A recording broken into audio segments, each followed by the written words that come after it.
If you're unhappy with ChatGPT giving you vague or unhelpful responses, there's a fix, and it takes less than a minute. Let's unlock these hidden features starting right now. The first setting we're going to look at is ChatGPT's custom instructions. To access custom instructions, just come up here to your name icon, click on it, and then click on Customize ChatGPT. So here you're going to have access to your custom instructions. So let's take a look. So the first thing is, what should ChatGPT call you? I usually pick what my students call me, or you can just put your first name here. So I'm going to go with Mr. Campbell. What do you do?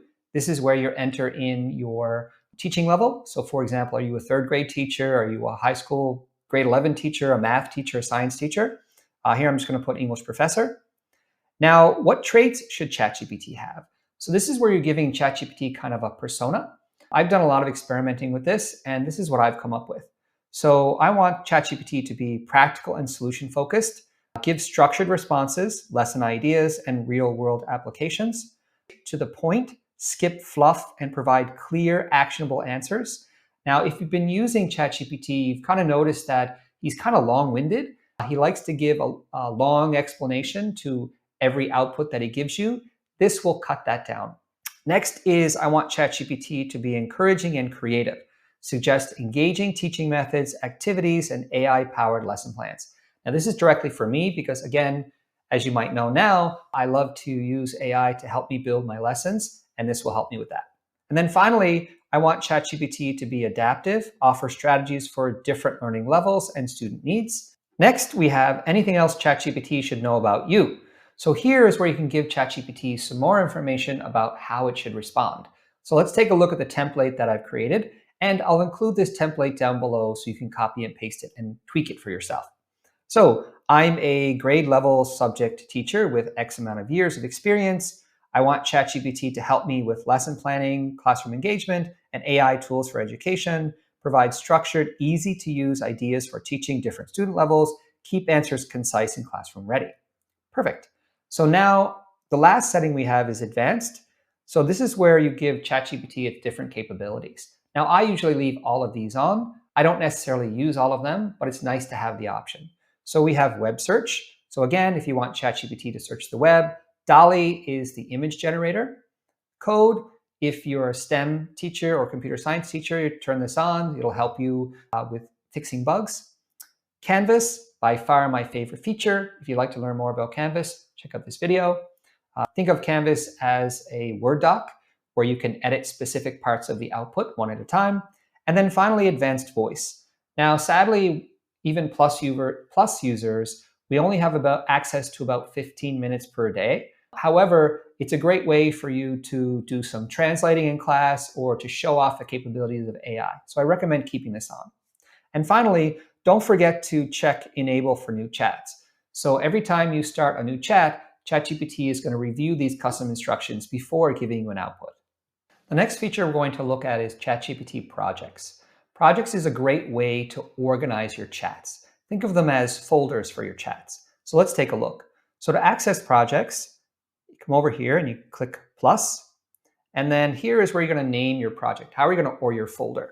So in this case, I'm going to do lesson planning. Click create. Now, the next thing I like to do is I like to color code the folders just to make them easier to spot. So click on the folder up here and then choose your color. In this case, I'll choose light blue. All right. In projects, not only can you organize all your chats here, but you can also add files and give more custom instructions. So let's take a look. To add files, click Add Files. Now, what would you add here? Well, I like to, depending on what your purpose of this folder is, for me, like with lesson planning, I'll add my PDF of my textbook. I might add other writing files, or I might add some grammar activities, anything that you think would help ChatGPT give you a better output. So all you have to do is click Add Files and drag and drop up to 20 files per project. Next is instructions. So again, these are similar to custom instructions, but these instructions are only going to apply to this project. So depending on what you would like the output to be, for example, maybe I want to create a project just for worksheets for my textbook. So in here, I would tell ChatGPT to create a custom worksheet, and I would give it an exact output of how I want. So for example, do I want questions, fill in the blanks, pre-reading questions, vocabulary matching, stuff like that. So I would add that here. Now, to add a chat to a project, there are two ways. Number one, I can just start chatting. So for example, I could tell ChatGPT to create a lesson plan, can't type today, a lesson plan about the solar system for third graders. Now ChatGPT is going to create a simple lesson plan. And of course, I didn't give it any instructions. I didn't give it any files to refer to, but it's going to come up with a simple, basic lesson plan. Okay, so now I can see that my lesson plan of the solar system is organized down the bottom. Now, the second way to add your chats to a project is simply by dragging and dropping. So come over to your chat window, and here I'll just take one of my daughters. She's studying dystopian literature discussions, and just drag it over and drop it in. So now, every time you create a new chat, ChatGPT will look at your files, it'll follow your custom instructions, and it'll review all your previous chats in that project. Finally, let's talk about memory. ChatGPT has a memory so it can remember specific information about you from your past chats. Unfortunately, this is only available on the paid plan. But let's take a look how to access it.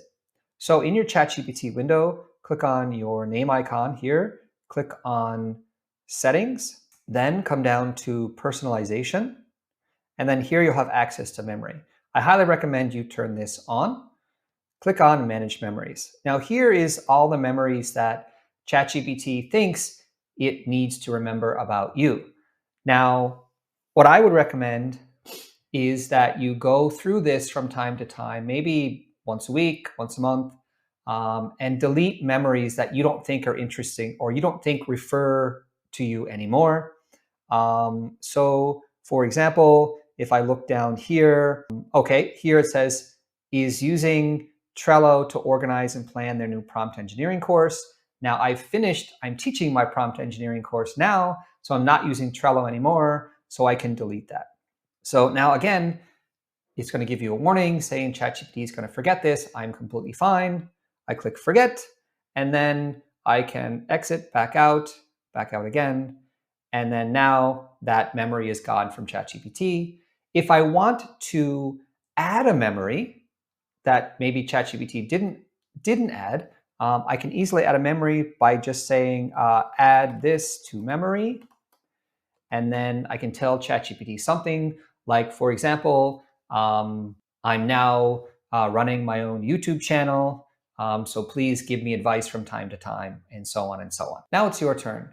Which of these features do you think will help you save time or improve your ChatGPT experience? Let me know down in the comments. And if you'd like this video, make sure you like and subscribe and hit that bell so you don't miss any more AI tips for teachers.